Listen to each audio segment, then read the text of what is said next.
পাকিস্তানের বিমান হামলায় আফগানিস্তানে নিহতের সংখ্যা ৮০ ছাড়িয়েছে। আহত হয়েছেন আরও কয়েক ডজন। এরা সবাই ছিলেন আফগানিস্তান ভিত্তিক জঙ্গি গোষ্ঠীগুলোর সদস্য।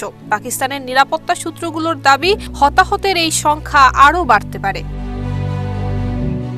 গত কয়েক সপ্তাহে পাকিস্তানের বিভিন্ন জায়গায় একের পর এক আত্মঘাতী হামলার ঘটনার পরই পাল্টা অভিযানে নামে ইসলামাবাদ। দেশটির দাবি, আফগানিস্তান ভিত্তিক জঙ্গি গোষ্ঠীগুলো সীমান্ত পেরিয়ে পাকিস্তানে হামলা চালাচ্ছে। এর জবাবে ২১শে ফেব্রুয়ারি রাতভর বিমান হামলা চালানো হয়। নায়াসিনামাইড ও স্যালিসাইলিক সমৃদ্ধ লিলি ফেস ওয়াশ, যা ফেসের ডেড স্কিন সেল দূর করে দেয় দ্বিগুণ ফাস্টার ব্রাইটেনিং। পাকিস্তানের সংবাদ মাধ্যমগুলো বলছে, আফগানিস্তানের নানগহরার পাকতিকা এবং খোস্ত প্রদেশে জঙ্গিদের একাধিক ঘাঁটি লক্ষ্য করে হামলা চালানো হয়। এসব এলাকায় সক্রিয় জঙ্গিদের অবস্থান সম্পর্কে আগে থেকেই গোয়েন্দা তথ্য ছিল বলে দাবি করছে পাকিস্তান।